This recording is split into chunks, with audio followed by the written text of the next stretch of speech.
मुगल बादशाह अकबर और उनके नवरत्न बीरबल के किस्से काफी मशहूर हैं। आइए सुनते हैं उनका एक नया किस्सा। अटपटा इंसाफ। एक दिन हमेशा की तरह बीरबल और बादशाह अकबर टहलने निकले। रास्ते में एक गली के बीच से गुजरते समय उन्होंने एक छोटा लड़का देखा। बीरबल ने देखा कि लड़का रो रहा था। उसके सामने एक खाली प्लेट पड़ी थी। लड़के को रोता देख बादशाह अकबर और बीरबल उसके पास गए और बादशाह ने लड़के से पूछा, रो क्यों रहे हो प्यारे बच्चे? लड़के ने रोते हुए जवाब दिया, मैंने समोसे और कचौड़ी को तेल में पकाया और उन्हें बेचकर कुछ पैसे कमाए थे।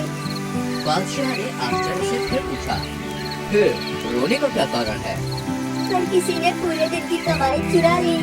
मेरे माता पिता मुझे मारेंगे, इसलिए मैं रो रहा हूँ। मैं क्या करूँ?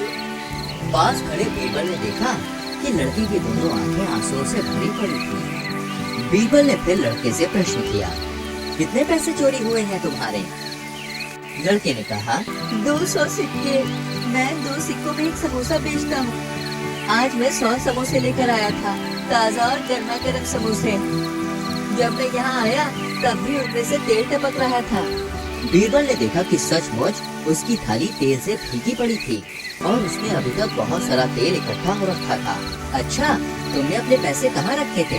और जब चोरी हुई तो तुम क्या कर रहे थे? बच्चा बोला, हुजूर, मैंने इस पत्थर पर पैसे रखे थे।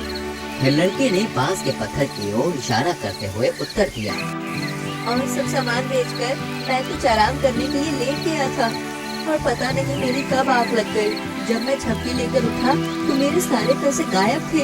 अब मैं क्या करूं? ऐसा कहकर बच्चा सिसकने लगा। बीरबल ने कुछ देर सोचा और फिर बादशाह अकबर से कुछ चुपके से बोलकर उन्हें वापस दरबार में भेज दिया। उसके बाद बीरबल ने लड़के से कहा, मुझे लगता है कि इस पत्थर ने ही तुम्हारा सारा पैसा चोरी किया है। इसे इसकी सजा मिलनी ही चाहिए। साथ खड़े सिपाहियों को इशारा करते हुए बीरबल बोले, इस पत्थर को उठाओ और तुरंत अदालत ले चलो। मैं इसके खिलाफ एक शिकायत जारी कर रहा हूँ। सारे मामले के कारण वहाँ एक बड़ी सी भीड़ जमा हो चुकी थी। लोग बीरबल के व्यवहार पर हंसने लगे और सबको लगा कि शायद बीरबल पागल हो गए हैं। बीरबल ने भीड़ को पूरी तरह से नजरअंदाज करते हुए तुरंत अदालत की तरफ चलना शुरू कर दिया। दोनों पहरेदारों ने पत्थर को बादशाह अकबर की अदालत में पेश किया। दूसरी तरफ ये खबर कि बीरबल ने एक पत्थर के खिलाफ एक मामला दर्ज किया है, ये पूरे शहर में आग की तरह फैल गई।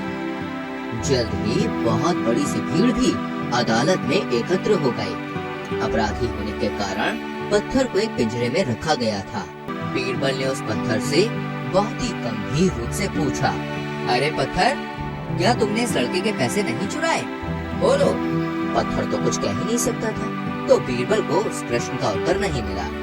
बीरबल ने फिर से गुस्से से कहा, तो तुम अपना जुर्म कबूल नहीं करोगे? लेकिन पत्थर अभी भी चुप था। बीरबल ने फिर से बहुत गंभीरता से कहा, सिपाहियों, ये अपराधी अपनी गलती स्वीकार नहीं कर रहा है। जब तक कबूल नहीं करता, इसे 25 कोड़े मारे जाएं। इसकी यही सजा है। अब लोग अपने आप को हंसने से रोक नहीं पाए। ये सब केवल मूर्खता थी। एक पत्थर के खिलाफ मामला दायर करना और फिर उसको दंडित करना। सबको यकीन हो गया कि बीरबल ने अपने होश खो दिए हैं। लोग जोर जोर से हंसने लगे और बीरबल का मजाक उड़ाने लगे।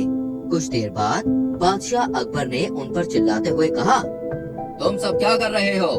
क्या यह मछली बाजार है? तुमने अदालत में हंसकर अदालत का अपमान किया है। सिपाहियों, इन सभी लोगों को गिरफ्तार करो और 3 दिन के लिए जेल में डाल दो। और खबरदार, अगर किसी ने भागने की कोशिश भी की तो। सिपाहियों ने सबको तुरंत अपने कब्जे में लिया। सब लोग एकदम से बहुत डर गए। वो बादशाह अकबर की लाल आंखों और क्रोध से भड़की हुई आवाज को देखकर भय से कांपने लगे। 3 दिन तक जेल में रहने के विचार से उनके पसीने छूटने लगे और वो अकबर और बीरबल से क्षमा मांगने लगे। पहले तो अकबर ने उनकी बात को अनसुना कर दिया, पर सब लोग जब उनके चरणों में झुक गए तो उन्होंने बीरबल की तरफ देखा और इशारा किया। फिर बीरबल बोले, ठीक है, बादशाह अकबर आपकी सजा को रद्द करते हैं, लेकिन आप में से प्रत्येक को जुर्माना भरना पड़ेगा। दंड के तौर पर सबको 20-20 सिक्के देने होंगे और तभी आप यहाँ से जा सकते हैं। सब लोग एक साथ बोले, हाँ हाँ हुजूर, हमें मंजूर है। हाँ हाँ हुजूर, हमें मंजूर है। हाँ हाँ हुजूर, हमें मंजूर है। जेल में रहने के बजाय जुर्माने का भुगतान करना बेहतर था। तब बीरबल ने एक नौकर को दरबार के दरवाजे के पास पानी से भरी एक बड़ी बाल्टी रखने को कहा। फिर उन्होंने हर एक को वहाँ जाने और अपने हिस्से के जुर्माने के 20 सिक्के पानी में गिराने के लिए कहा। धीरे धीरे लोगों ने ऐसा करना चालू किया और अपना भुगतान भर के वो वहाँ से जाने लगे। जैसे ही छठे व्यक्ति ने अपने हिस्से के सिक्के पानी में डाले तो बीरबल ने देखा कि पानी पर तेल की एक परत जमा हो गई है। तेल पानी की सतह पर तैर रहा था। बीरबल का काम हो गया था। उसे चोर मिल गया था। समोसे बेचने वाले लड़के के हाथों में तेल भरा हुआ था और जब उसने लोगों के सिक्के लिए होंगे, तेल सिक्कों पर भी लग गया होगा। इस बात को ध्यान में रखते हुए बीरबल ने बादशाह अकबर के साथ मिलकर ये सारी योजना बनाई थी। जब उस आदमी की तलाशी ली गई, तो उसके पास बाकी के 180 सिक्के भी मिले जो तेल में सने हुए थे। बीरबल ने मुस्कुराते हुए कहा, बाकी लोग जा सकते हैं, उन्हें जुर्माना अदा करने की आवश्यकता नहीं है। फिर बादशाह अकबर ने उस लड़के को उसके 200 सिक्के वापस दिलवा दिए और उस चोर को 500 सिक्के और साथ ही दंड देने को कहा। फिर अकबर बीरबल से बोले, बीरबल, तुमने साबित कर दिया कि एक न्यायाधीश को कभी कभी चतुराई के साथ साथ थोड़े पागलपन का भी इस्तेमाल करना पड़ता है।